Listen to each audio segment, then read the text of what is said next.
Greetings, people of the internet, person with microphone in their house here, and welcome back to the channel with no videos on them because I'm absolutely not insecure about any single one of them. And the last time I uploaded was back in November of last year, and since then we've had a war start in another country. Fortnite remove the main selling point of their game. Will Smith smacked someone because he's such a hard man. Richard! And have this stupid idiot called rageface Studios lose several hundred subscribers due to his laziness in his upload schedule. But that last one is probably his own fault. But when he plans to return and then privates a bunch of old videos, he gets a community guideline strike, wins the appeal, but YouTube keep down the video anyway, which severely confuses me as to how that makes sense. Maybe if I make my 10,000th Yandere Simulator video, I might get 2 views. Either way, since I literally have nothing better to do today, or at least nothing better to do for at least the next hour, I'm downloading COD Vanguard, but my internet is absolutely amazing. Today I decided that I'd come back with some epic stupid video on some epic Twitch drama, which I'm surprised isn't about half naked streamers with freaking body paint on themselves apparently counting as clothes, nor is it someone watching some full movie. Yo, listen up, bro. I'm driving right now. I want to talk about something, bro. So Twitch, bro.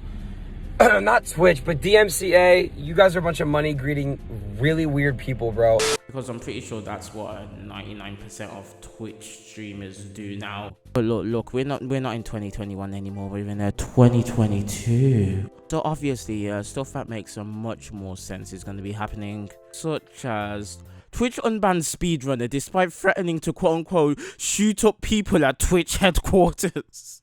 Oh my god.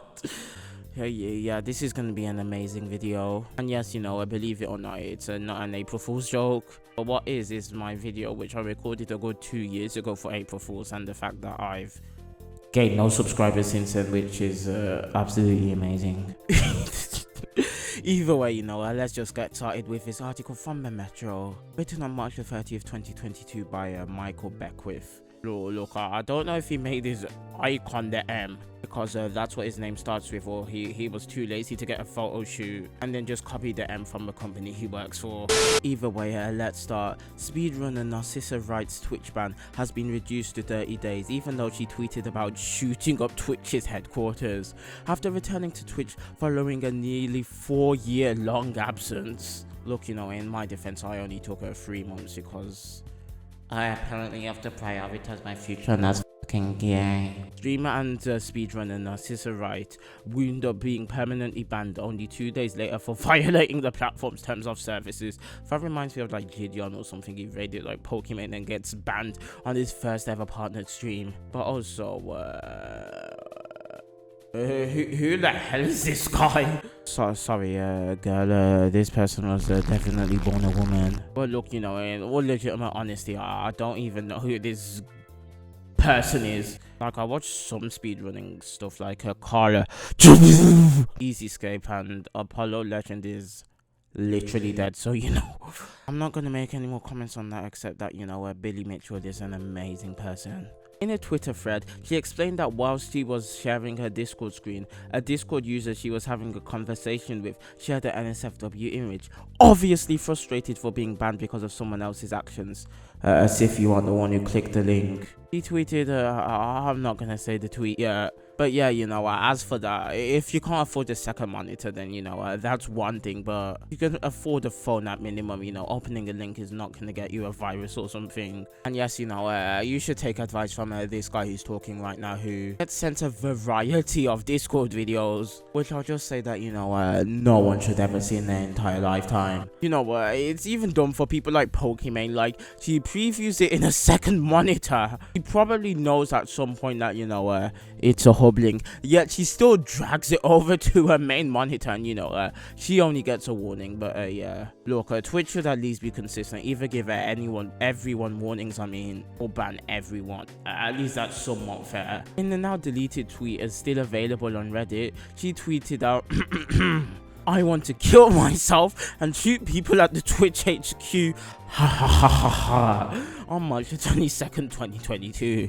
Sounds like a Disney villain shit. At least, you know, in the cadence that she wrote it. And you know, that's literally ridiculous. Considering that Twitch has dealt with a shooting incident at its headquarters before, which ended up being nothing but still, it wouldn't be surprising if it took this perceived threat seriously, even if Wright meant nothing by it. Instead, Twitch has decided to reduce her ban to only 22 days, thanks in part to a quote-unquote remorseful appeal. In an email shared by Wright, it says, "After reviewing your case, we can confirm that the correct enforcement has been issued, but given the details of your case, including the remorse expressed in your appeal, we have decided to reduce your suspension duration." Narcissa previously insisted that her tweet was not meant to be taken seriously, telling Dexerto that it was more an act of self-harm. I know this is an edgy comment.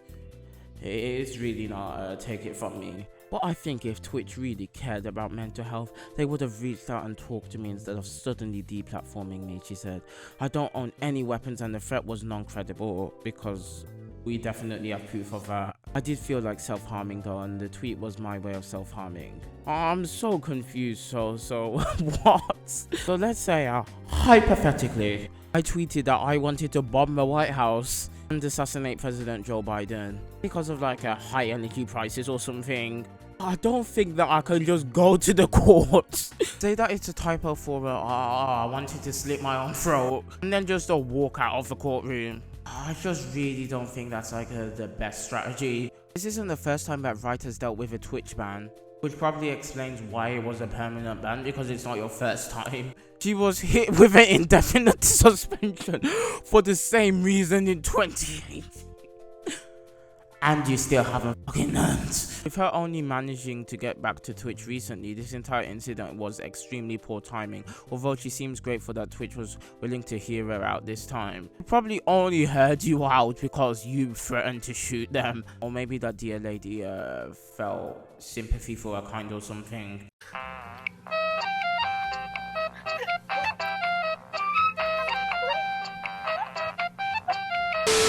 But like, legitimately, what is this story? To be fair, you know, having your career quote-unquote ruined in like a split second for like some accident is a one thing. And I can understand why people would go insane. Not to the point of shooting Twitch HQ though. But just for reference, there are a few methods of prevention you could use to stop this happening again. Firstly, don't make the same mistake twice. Secondly, make some like YouTube channel or something, you know. It's not like you're a nobody where I don't know you, but you know, you're probably still more popular than I've ever been. And then, you know, just stream on there or something until you get your ban removed or something, because I'm pretty sure that isn't circumvention. It's just if you make another Twitch account, that's circumvention. And third, literally, I don't even know. I think the only reason why this threat was even taken seriously to some extent is because, you know, someone's legitimately shut up YouTube before, although nobody died. If anyone remembers, back in like March of 2018, there was some like crazy woman who was demonetized, and she was a vegan activist, which makes all of this better. Hurting animals, strong McDonald's. Share this song and change your entire menu to be vegan. And you know, she went on like some deranged shooting spree. Although, you know, in the end, she was the only one who died by suicide. And look, you know, that's just the most ridiculous reason I've ever seen someone shoot up a headquarters for. Look, I've been demonetized for 4 years, and the only thing I've ever been able to afford with my YouTube money is a Star Wars Battlefront 2. And yet I've done nothing of the sort. Well, to be fair, me not being able to legally own a gun and me also not being in America are some contributing factors, but One eternity later. I'm a normal person. But yeah, a stupid story. I don't know how she got unbanned, except that Twitch like Sims or something, or the epic woke tards or something, because I know if I did this, for example, I'd be screwed, even though I'm like some 3-year-old who voice cracks every second, annoys everyone on Twitter, and has an extremely annoying voice, which means nobody's even watched up to this bit. So I think I should probably stop talking now. So /rageface studios there's a voice crack, contains all my social media links. I have not filmed an outro in freaking forever. because I've spent the past several months making crappy YouTube shorts for like a bunch of alternate channels, which I may link in the description in case you want to watch them. And yeah, hopefully I'll upload some more videos soon for like the next month before I have to do exams again and shoot myself. Oh no, I didn't say shoot YouTube. 3 likes and I revive my in screen or something, which was a casualty of me not uploading. Goodbye. Let's make this a 10-minute video just because.